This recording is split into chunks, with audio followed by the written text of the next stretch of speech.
I find it particularly distressing that those who have been denied bail in these cases are all Muslim. I understand that the Delhi High Court has repeatedly cited the lack of any factual evidence, material, in the charge sheets to back up the police's theory that the anti-CAA protests were part of a larger conspiracy to cause terror in India. All over the world, we see anti-terror laws being weaponized to target and silence human rights offenders, as well as to undermine and decredibilize their legitimate human rights activities.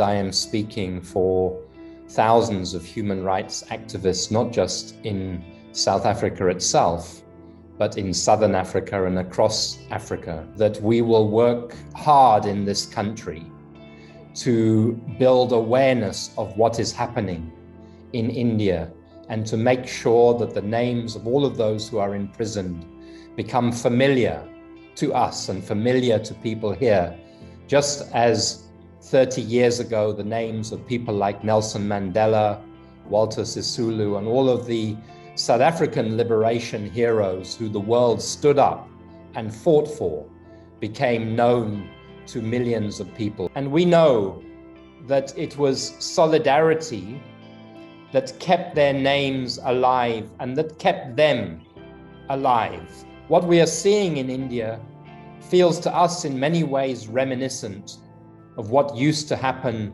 in South Africa under apartheid, the retribution, the punitive nature, the vengeance that is exacted by power on activists, and it has to stop. The family members, the activists, the students who've come out in protest have shown tremendous courage and strength.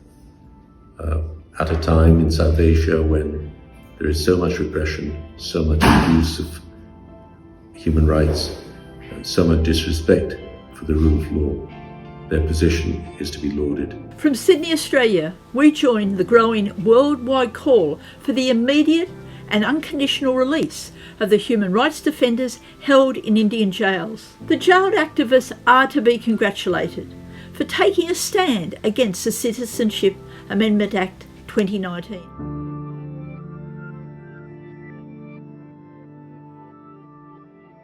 That there's always an other in fascist thought, and that other has to be hated and demonized relentlessly in order to define the self.